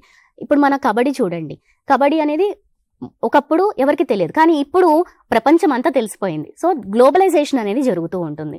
అలాగే రీవైటలైజేషన్ ఆఫ్ ఐడెంటిటీ అనేది జరుగుతుంది. సో దీనివల్ల ఏమవుతుందంటే కల్చరల్ ఐడెంటిటీ పెరుగుతుంది, కల్చరల్ ప్రైడ్ పెరుగుతుంది. అలాగే కమ్యూనిటీ వాళ్ళకి ఇది మా ఆట, మేము ఆడుకునే వాళ్ళం, అలా హెరిటేజ్ అనేది మూవ్ ఆన్ అవుతూ ఉంటుంది ఒక జనరేషన్ నుంచి ఇంకో జనరేషన్కి. సో దీనివల్ల ఎకనామిక్ ఆపర్చునిటీస్ కూడా పెరుగుతాయండి. ఎందుకంటే టూరిజం ఎక్కువ అట్రాక్ట్ అవుతుంది. ఆ ప్లేస్లో ఈ ఆటను బాగా ఆడతారు, ఒకసారి వెళ్ళి చూద్దాం అనేసి వీళ్ళు అక్కడికి వెళ్ళి ఆ ఆటని నేర్చుకోవడము, ఆ ఆటను అబ్జర్వ్ చేయడము అనేది జరుగుతుంది. సో దీనివల్ల ఏమవుతుందంటే టూరిజం ఎక్కువ డెవలప్ అవుతుంది, కల్చరల్ ఈవెంట్స్ ఎక్కువ యాడ్ ఆన్ అవుతాయి. సో దీనివల్ల ఏమవుతుందంటే లోకల్ కమ్యూనిటీస్ వాళ్ళకి ఎకనామిక్ బెనిఫిట్స్ అనేవి ఏర్పడతాయి. సో ఇవన్నీ కూడా ఇండిజినియస్ గేమ్స్ ఆడడం వల్ల జరిగే లాభాలండి. అయితే ఈ ఆటలు ఆడడం వల్ల పిల్లల్లో ఏం డెవలప్ అవుతాయి? క్రమశిక్షణ, సహకార భావన, సమస్య పరిష్కార నైపుణ్యాలు, ఆత్మవిశ్వాసం, అనలిటికల్ థింకింగ్, అలాగే జీవిత నైపుణ్యాలని సహజంగా ఇవన్నీ కూడా అభివృద్ధి చేస్తాయి. అలాగే ఇవి సంప్రదాయ మరియు భవిష్యత్ విలువల మధ్య ఒక బ్యాలెన్స్ని ఏర్పరుస్తాయి. ఆసక్తికరమైన మరియు అర్థవంతమైన అభ్యాస వాతావరణాన్ని సృష్టిస్తాయి. సో దీనివల్ల పిల్లల సమగ్ర అభివృద్ధి ఏర్పడుతుంది. వారు సాంస్కృతిక విలువల్ని కాపాడుతూ భవిష్యత్ సవాల్ని ఎదుర్కొనేలాగా గేమ్స్ అనేవి సిద్ధం చేస్తాయి. Thank you madam. Indigenous games, emerging games గురించి, వాటిలో ఉండే రకాల గురించి చాలా వివరంగా వివరించడం జరిగింది. ఈ గేమ్స్ ద్వారా విద్యార్థుల్లో కలిగే వికాసం గురించి కూడా మీరు చాలా చక్కగా వివరించడం జరిగింది. Thank you sir. Shanti madam గారు, ఇప్పుడు ఈ ఇండిజినియస్ ఎమర్జింగ్ టాయ్స్ ద్వారా విద్యార్థుల్లో అభివృద్ధి చెందే అంశాల గురించి కొన్ని ఎగ్జాంపుల్స్ ద్వారా వివరించండి. తప్పకుండా సార్. పుంగిరులు పూయంగ పూబంతులాడంగ గుడి గుంచమాడంగ చెడుగుడులు దూకంగ ఆరితేరిన పిల్లలు వాళ్ళు పెరిగేటి నెల పొడుపులు చిర్రగోని గోటి సూటి నేర్పిడి ఆట చిత్తు బిల్లాడుతూ నడక నేర్చిన తీరు ఆటల్లో బతుకున్నది పిల్లలకు పాటల్లో తెలివున్నది. చూడండి, నిజంగా పిల్లలు ఆడుతూ పాడుతూ నేర్చుకుంటున్నారు. మరి ఈ గేయం ఎక్కడిదో కాదండి, మన 3వ తరగతి పాఠ్యపుస్తకంలోని ఆట బతుకు. ఈ గేయం నిజంగా ఎంత అద్భుతంగా ఉంది కదా. ప్రతి ఒక్కటి కూడా పిల్లలు ఆడే ఆటలు పాటల ద్వారా నేర్చుకుంటారు. వాళ్ళ జీవితం అంతా దాంట్లోనే ఉందనే అంశం అందులో ఇమిడి ఉంటుంది. మరి ఇందాక మనము ఇండిజీనియస్ గేమ్స్ వాటి యొక్క ప్రభావం ఏ రకంగా ఉంటుంది, మరి వాటి ద్వారా ఏమి పిల్లల్లో అభ్యాసనం అనేది ఏ రకంగా జరుగుతుందనేది చూసుకున్నాం. మరి ఇప్పుడు దాంట్లో 4 రకాలుగా మనం ఇందాక అనుకున్నాం. సాంగ్ బేస్డ్ గేమ్స్, అదేవిధంగా social games, physical games, cognitive games అనుకున్నాం. మరి ఒక్కొక్క రకంలో ఏం జరుగుతుంది, వాటి వల్ల అభ్యాసంలో జరిగే మార్పులు, వాటి వల్ల పిల్లలకి కలిగే ప్రయోజనాలు అనేవి ఒకసారి చూద్దామండి. మరి మొదటగా సాంగ్ బేస్డ్ గేమ్స్. మరి సాంగ్ బేస్డ్ గేమ్స్ని చూసుకున్నట్లయితే ఈ పాట ఆధారిత ఆటలు. మరి ఇక్కడ పాటలు పాడుతూ ఆడే సాంప్రదాయ ఆటలండి ఇవన్నీ కూడా ఎప్పటి నుంచో తరతరాలుగా, ఇందాక మేడం చెప్పినట్టుగా ఎప్పటి నుంచో వాళ్ళ తాతలు ముత్తాతల తరం నుంచి వస్తున్న పాట ఆధారిత ఆటలని పిల్లలు ఆడుకోవడం అనేది ఇక్కడ మనం చూస్తూ ఉంటాం. ఇందులో ముఖ్యంగా మనకి సంగీతము, లయ, ఇంకా కదలికలు ఇలాంటివన్నీ కూడా మనము చూస్తూ ఉంటాం. ఒక రిథమిక్, ఒక ప్యాటర్న్ అనేది ఎప్పటి నుండో పాడుతూ ఆడుతూ వస్తూ ఉన్నవి, అవే పిల్లలు ఇక్కడ ఫాలో అవుతూ ఉంటారు. మరి ఇక్కడ పిల్లలు ఏం చేస్తారు, కలిసి పాట పాడుతూ ఆడడం వల్ల ఆనందం అనేది ఇక్కడ పెరుగుతుంది. పరస్పర సహకారం అనేది కూడా ఇక్కడ మనము పిల్లల్లో చూడొచ్చు. మరి ఇక్కడ ఈ ఆట, భాష, సంస్కృతి, ఇంకా మంచి విలువలు ఇవన్నీ కూడా సహజంగానే పిల్లలు నేర్చుకోవడం అనేది మనము ఈ పాట ఆధారిత ఆటల ద్వారా చూడొచ్చు. ఇక్కడ వినే నైపుణ్యం, పిల్లలు లిజనింగ్ స్కిల్స్ అనేటివి కూడా డెవలప్ చేసుకోవడం అనేది ఇక్కడ జరుగుతుంది. ఎందుకంటే ఇవి ఎక్కడో ఉండవు, ఎక్కడో వాళ్ళ పెద్దల నుంచి కానివ్వండి, స్కూల్లో ఉండే పిల్లల ద్వారా, టీచర్స్ ద్వారా వీళ్ళు విని నేర్చుకోవడం అనేది జరుగుతుంది. అది నేర్చుకుంటారు, దాంతో ఆటలు అనేటివి ఆడుకుంటూ ఉంటారు. ఇక్కడ జట్టు భావన, అంటే పిల్లలు కలిసిమెలిసి ఆడుకునే ఆటలు ఉంటాయి కదా. సో జట్టు భావన ఖచ్చితంగా పెరుగుతుంది. మళ్ళీ భావోద్వేగ అభివృద్ధి అనేది కూడా ఇక్కడ పిల్లల్లో మనము జరుగుతుంది అనేది చూడొచ్చు. మరి ఇక్కడ నేర్చుకోవడం అనేది ఎలా జరుగుతుంది అంటే చాలా సరదాగా, అంటే వాళ్ళు నేర్చుకుంటున్నారని తెలియకుండానే చాలా సరదాగా పిల్లలు అర్థవంతంగా నేర్చుకోవడం అనేది జరుగుతుంది.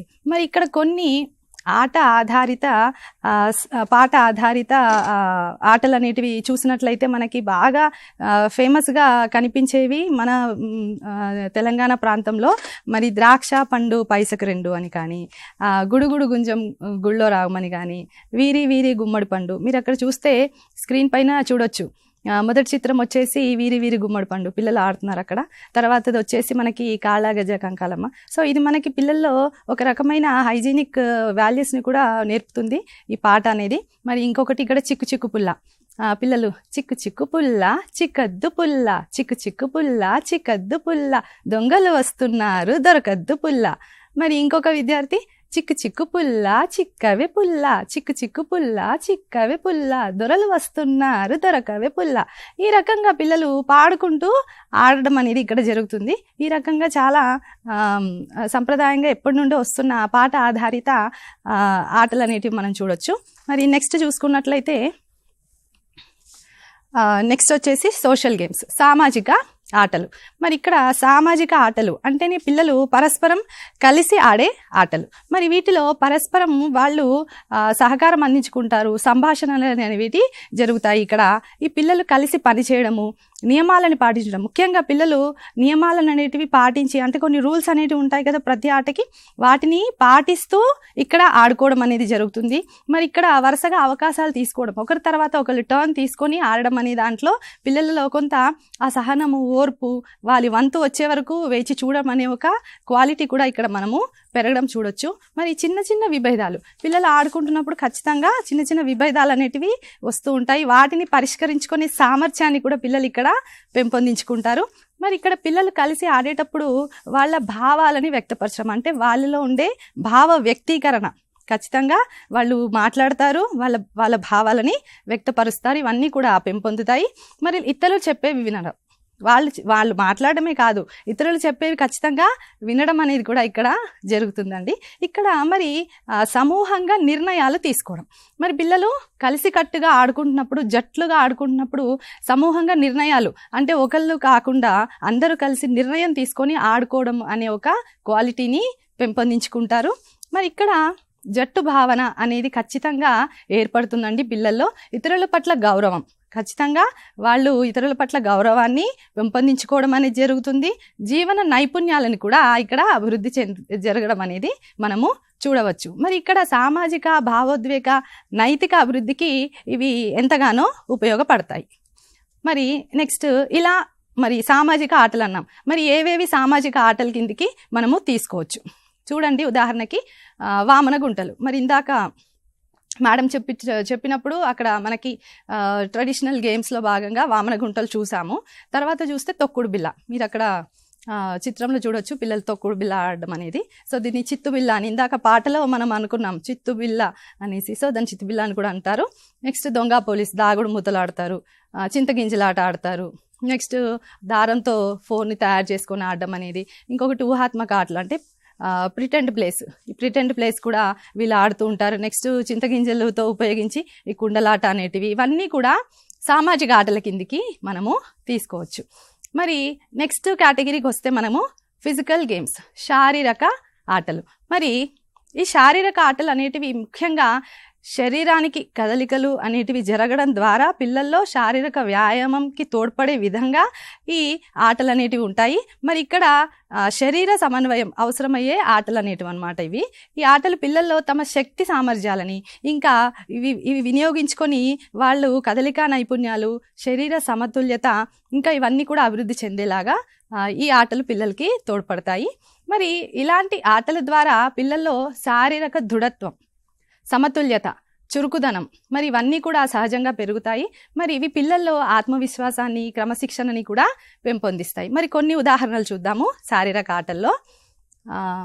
శారీరక ఆటలు వచ్చేసి చూడండి, ఏడురాళ్ళ ఆటలు, కర్రా బిల్ల, దీన్నే చిర్రాగోనె అని కూడా అన్నాం కదా ఇందాక, గిల్లి దండ అని కూడా అంటారు. 4 రాళ్ళ ఆటలు పిల్లలు అక్కడ ఆడుతుంది చిత్రంలో 4 రాళ్ళ ఆటలు. సో ఇలాగా మనకి తాడుగుంజి ఆట, బొంగరాల ఆట ఇవన్నీ కూడా మనకి ఫిజికల్ గేమ్స్లో కింద మనము తీసుకోవచ్చు.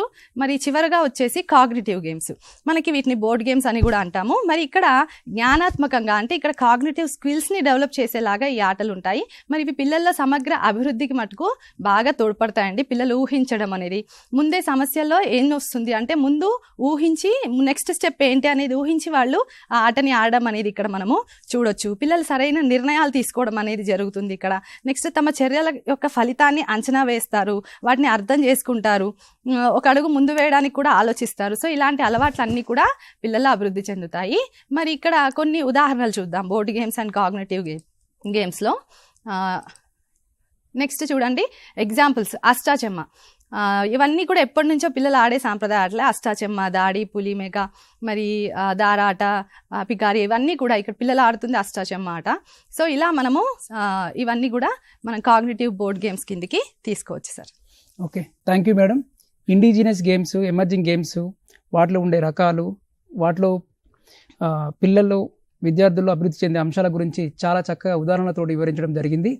మీరు చూసినట్టయితే పాటల ఆధారిత బోధన, నెక్స్ట్ సామాజిక ఆటలు, శారీరక ఆటలు, కాగ్నిటివ్ ఆటలు, ఇలా చెప్పుకుంటూ పోతే చాలా ఆటలోనే స్థానికంగా మనం ఆడే ఆటలన్నీ కూడా, వాటి గురించి చాలా చక్కగా మీ తరగతి గది అనుభవాలను మాతో పంచుకున్నందుకు చాలా ధన్యవాదాలు. ఇప్పుడు సంధ్య మేడం గారు, DIY టాయ్స్ అంటే ఏమిటి, వాటిని మనం తరగతి గదిలో ఉపయోగించడంలో ఉపాధ్యాయులు దృష్టిలో పెట్టుకోవాల్సిన అంశాలు ఏంటివి, వాటి గురించి వివరించండి. తప్పకుండా సార్.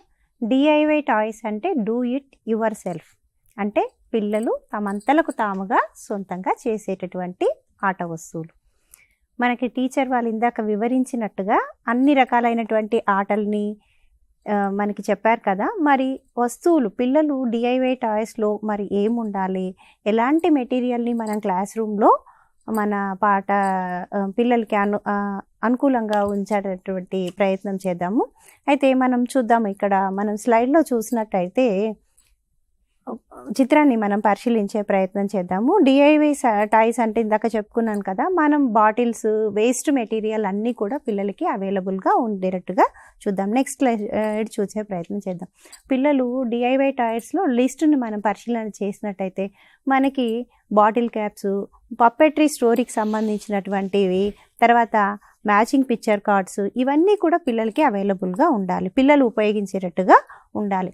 మరి ఇవన్నీ కూడా పిల్లలు ఎలాంటి జాగ్రత్తలు తీసుకోవాలి, మనం నెక్స్ట్ చిత్రంలో చూసినట్టయితే పిల్లలు అక్కడ రకరకాలైనటువంటి DIY టాయ్స్ మనకు కనిపిస్తున్నాయి. అక్కడ చూడండి కొబ్బరి చిప్పలు, చింతగింజలు, ఇవన్నీ కూడా పిల్లలకి అందుబాటులో ఉంచాలి. మరి పిల్లల్ని ఎలా ఉపయోగించాలి, వాటిని భద్రంగా, చిన్నపిల్లలు ఉంటారు, నోట్లో వేసుకునేటటువంటి అవకాశం ఉంటుంది, షార్ప్ ఆబ్జెక్ట్స్ వాళ్ళ దగ్గర ఉండకుండా, ఇంకా తర్వాత గమ్ముతో వాళ్ళు కృత్యాలు చేసేటప్పుడు కింద వేయడము, పరిగెత్తడము, ఇలాంటివన్నీ చేస్తుంటారు. కాబట్టి అవి జాగ్రత్తగా మనము చూసేటటువంటి ప్రయత్నం చేయాలి. ఇంకా చిన్నపిల్లలకు ఇవే కాకుండా మనకి తరగతి వారీగా మనము ఆ ర్యాక్స్ని ఏర్పాటు చేయాలి.